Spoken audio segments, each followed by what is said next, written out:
welcome to the Marley Bird YouTube channel, brought to you by Red Heart Yarns. In this video, I will show you how to make this beautiful braided cable knit throw using the brand new yarn by Red Heart called Hygge. You will fall in love with this most wonderful soft yarn with a soft furry texture. Not only will you love knitting with this bulky weight yarn, you'll enjoy wrapping yourself up in luxury. For this particular throw, you will need 6 balls of Red Heart Hygge yarn. You also need a pair of size 15 24-inch circular needles. You'll need a cable needle, a tapestry needle, a good pair of scissors, and I recommend some stitch markers. The reason you use circular needles for this pattern is to accommodate the number of stitches you will be casting on for the throw. I highly recommend using circular needles for this throw. You'll have a much more pleasant and Hygge knitting experience. Once you have your materials, you'll also need that free pattern, where you'll find the list of materials as well. The free pattern is available at redheart.com, and I'll put a link to that in the video description box right down there below. And while you're down there, please smash that like button, as my kids say, to let other people know you enjoyed this video. Once you have that free pattern and your materials, join me back here and I will teach you everything you need to know, including a couple tips in order to make this super luxurious and fantastic throw. You won't be disappointed.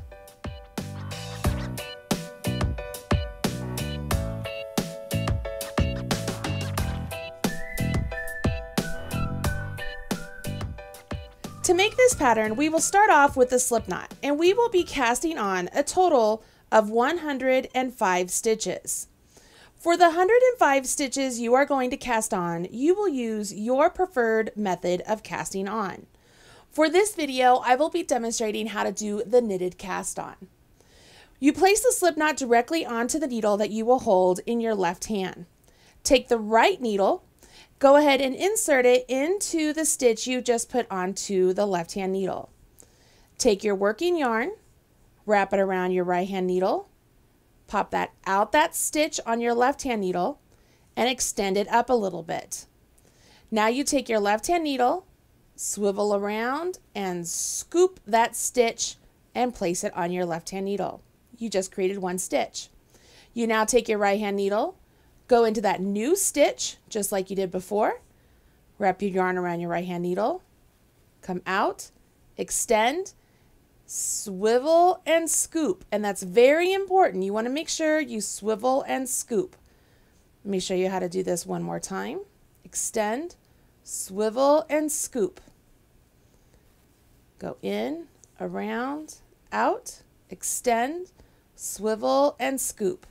For this pattern, you want to place 105 stitches on your needle. Notice that as you cast on your stitches, the stitches themselves go beyond the actual needle and they begin to rest on the cable portion of the cable needle. That's perfectly natural, and that's what you want to happen. Obviously, I'm using a fewer number of stitches for this example, so that way I can show you how to work through the stitches without taking a long time to do it. Now, let's go ahead and jump into the pattern. The lower border of this pattern has us do a very simple ribbing. We will knit this very first stitch. So I go into it just like I've been doing before, wrap my yarn around my right hand needle, and come out. Only this time, the stitch I went into right here, I want it to jump off. So I will let that jump off. You'll notice now in the pattern, it has a star next to the next set of instructions. That star indicates that's where you are going to work your repeat.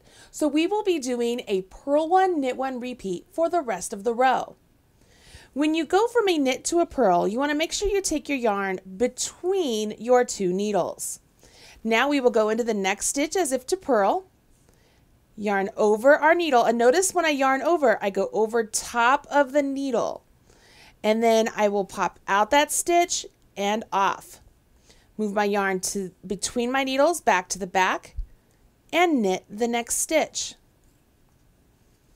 Move my yarn between the needles to the front and purl the next stitch. As you go along, go ahead and move the stitches up on the needle so that way you can access them easier.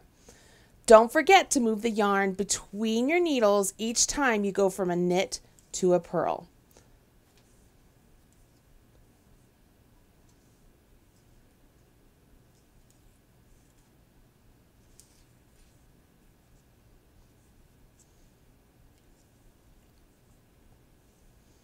Let me show you how to do this if you hold your yarn in your other hand. Some people like to hold their yarn in their left hand, and to do so, you still knit just like normal, but it makes it a little bit easier to move the yarn between the needles to the front to get to that purl stitch. I'm still moving my yarn between my needles, and I'm still knitting one and still purling one. It's the same motion. I'm just holding my yarn in the opposite hand.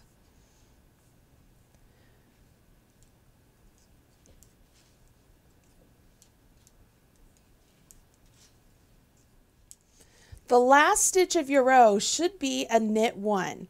And you'll notice now all of your stitches on the other side of your cable needle, and you are still going to treat this as if it's a straight. So you will place this needle into your left hand, put the spare needle into your right hand, and you will carry on. We move on to row 2, which has us start off with a purl once. We bring our yarn forward. We will purl this first stitch. And then we see a star, which has us work a repeat of knit one, purl one, all the way down the row. So you will go ahead and do this all the way down the row. And you'll notice that your knits are starting to go on top of knits and your purls are going on top of purls. You repeat rows 1 and 2 3 more times, then row 1 one more time. Once you've done that, you're ready for the body of the throw.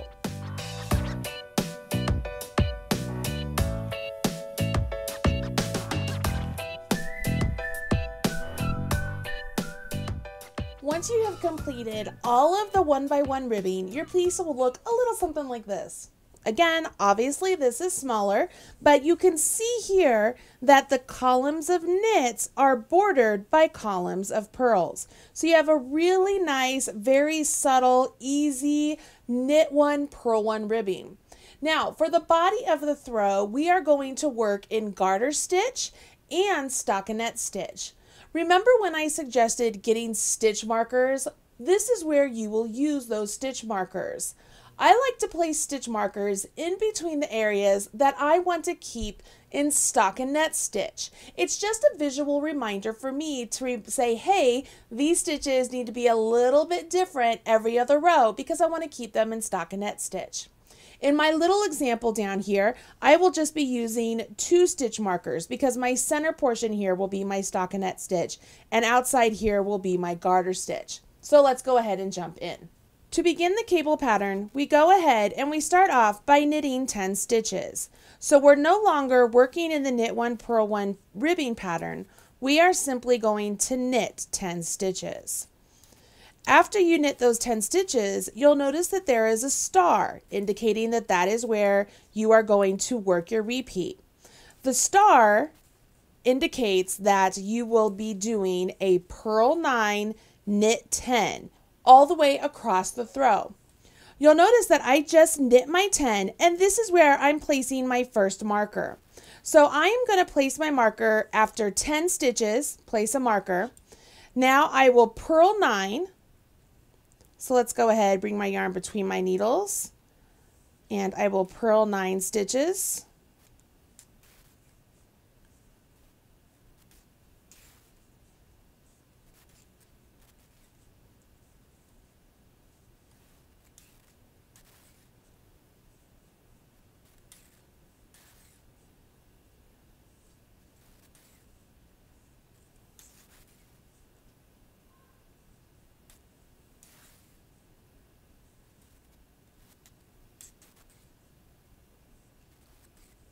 After I purl those 9 stitches, I go ahead and place another marker.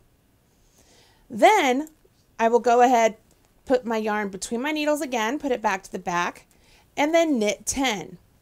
Now for me, this knit 10 will put me at the end of my row, but for you, you will have more stitches to work. So after you knit 10, you will place another marker, and then you will purl 9 and then place a marker and then knit 10, so on and so forth. Remember that between those markers, it is there to help you remember that something is going to be different between those markers. At the end of my row, I go ahead and turn my work. And now I'm on row 1 of the pattern. So that was my setup row where I placed my markers. And row 1 of the pattern just has us knit. So I'm holding my yarn in my opposite hand this time, but I'm still just knitting across the row. When I get to those stitch markers, I'm simply going to move them from one needle to the next. So let me get to the end of this row. Let's see, there's my marker. I'm simply going to take that marker and slip it over. And then I knit these. So there's nothing different on this particular row. We're just knitting the whole row. At the end of the row, go ahead and turn your work and carry on with row 2. Row 2 is virtually a repeat of row 1. We will knit 10, and then we have our marker, so we'll slip our marker, and that's where our star is. So we will purl 9 and then slip our marker, knit 10, so on and so forth. So I'm here at the start. I go ahead and I work my knit 10.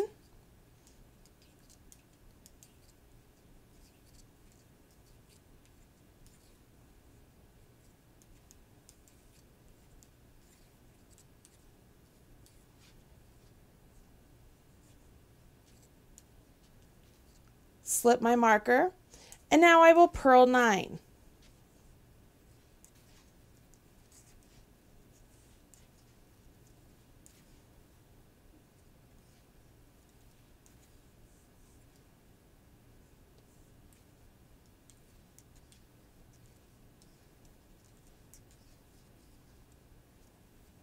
Slip my marker, and then I knit 10. So on and so forth. Obviously, once again, yours will be longer. Mine is just a one little repeat.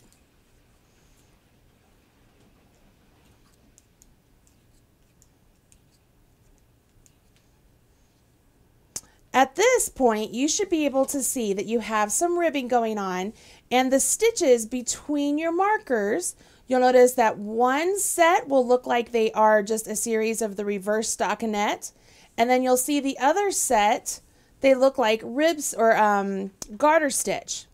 Now, as I move on to row 3, this is where we actually introduce our cables. So on row 3, we are going to start working our cable stitches in the stockinette section of the work that we've just prepared. Let's go ahead and jump in. For row 3, we start off by knitting 10. So 1, 2, 3. For me, I slip my marker, and now I need to do what is written as a 3/3LC. If you don't know what that is, you're probably not the only one. You will look in the top of the pattern where it says special stitches, and that's typically where you will find the instructions for sets of pattern stitches that are abbreviated like that. For this particular cable stitch, we will use our cable needle.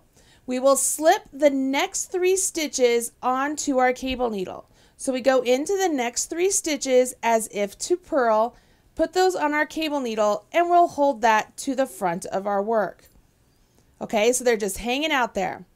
Now I will go ahead, I will knit the next 3 stitches from my left-hand needle.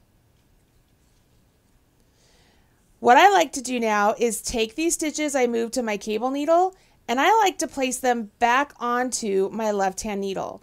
You absolutely could knit those directly off of the cable needle, but I find that cumbersome.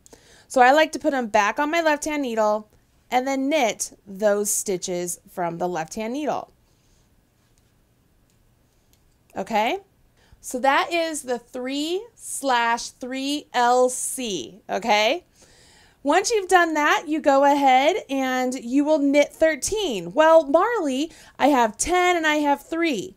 What I want you to do is I want you to knit to your marker, okay? So let's go ahead. We will knit to the marker. So knit 3.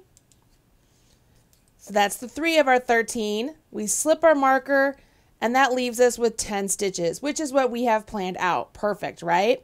So I would go ahead and knit my 10 stitches. For your particular throw, you would go ahead and continue on with your repeat. As I set this down, I can already see that something is starting to happen right there, okay? Because all I did is I did that cable stitch, moving them over, okay?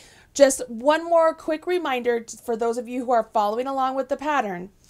After we do this cable stitch, the instructions say to knit 13, and we've already placed our marker here, so we know that there are 10 stitches here, and we know there's 3 stitches left after we do this cable, so that's where your 13 stitches are, okay? So don't get confused because we added that stitch marker there, okay? That's where we got our 13 stitches. We just did the 3 remaining stitches of our 9 and then the next 10 stitches. Once you finish row 3, you'll notice that row 4 is just a repeat of row 2. And then rows 5 through 8, you're going to repeat rows 1 and 2 until you get to row 9.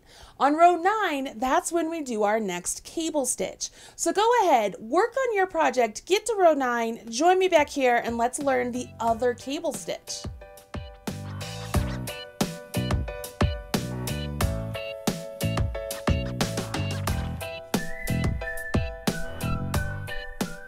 Once you've worked through row 8, you'll notice that you have a little bit of stockinette fabric going on beyond where you did your initial cable. If you still have your stitch markers, you'll notice that that cable, obviously, it didn't go across the entire section of that stitch marker. Remember, we had 3 stitches remaining. In row 9, this is where we are going to incorporate those 3 stitches we had remaining in our original 9, and we will create another cable. This is what gives us the braided cable look. Let's go ahead and jump into the pattern with row 9. We begin by knitting 10 stitches. Really easy for me because I have that nice marker there, so I don't even have to count because I know my marker is holding the place of those 10 stitches, like it's holding that spot. When I get to the marker, I slip it over and I'm right here to my 9 stitches. As I read the pattern, it says to knit 13. This is very similar to how we ended the last one, right? No worries, we have those markers there, we know what to do. We know that we just did 10 and we have our marker, so we just need to knit 3 more, okay? So I'm gonna go ahead and I will knit 3 stitches. Now I have my 6 stitches remaining here, and this is where I will be doing my 3/3 RC. So it's a 3/3 right cable. So in order to do that, all I will do is grab my cable needle once again. This is a cable needle. Slip 3 stitches onto my cable needle as if to purl. Now I'm going to hold that cable needle to the back of my work. So I'm just going to let it go to the back of my work this time. Okay, so it's behind my work. I go ahead, I knit the next 3 stitches on my left-hand needle. Now, just like before, I want to take these stitches that were on my cable needle here, okay? So I'm going to make sure I don't twist them, make sure I have them all straight still. Yep, there they are. I'm going to take those stitches and I'm going to place them back onto my left-hand needle because I find it easier to knit them when they're back onto my left-hand needle. Once they're up there, see those 3 stitches? I can go ahead and knit those 3 stitches. Slip my marker, and I would carry on. Now, in this pattern, remember, it says to knit 13, and I want to remind you, we have our markers there to allow us to distinguish those 10 stitches that we're just keeping in garter stitch, okay? So whenever the pattern refers to knitting 13, it is assuming that you're having those 3 stitches inside your stitch marker area. Hopefully that makes sense. To me, I really feel like the stitch markers help out a lot with knowing where you are in the pattern. As you take a look down here now, we have 2 cable stitches done. So this is the one that we held to the front. This is the one we just completed when we held the stitches to the back. And as you work this along, continuing in the pattern, you'll notice that it will start to look like it's braiding on each other all the way up the throw, giving you that really great look of the braided cable knit throw. Let's take a look at that throw one more time. Isn't this throw gorgeous? I'm telling you, once you get this Hygge yarn in your hands and you make this fantastic throw, you're going to just want to work through it so quickly. Once you get through row 175 of the throw, you'll then go into the border. The border is just the knit one, purl one ribbing as we started, so super simple. Once you get through that border, you'll bind off your stitches, weave in your ends, and you're ready to snuggle up with your favorite crochet hook and maybe a book or maybe some Netflix on the TV and really enjoy a nice, relaxing time at home. I hope you enjoyed learning how to make this braided cable knit throw by Lisa Gentry. It is a free pattern over at redheart.com. Go over there, check it out. Grab yourself some wonderful Red Heart Hygge yarn. It is just fantastic. Like I wish you guys could feel it through the screen because it's just so incredibly soft and squishy. You will love this. Hopefully you've enjoyed this video and you'll come back here for more videos just like this one. I'm Marley Bird, proud spokesperson for Red Heart Yarns. Thanks so much. Bye.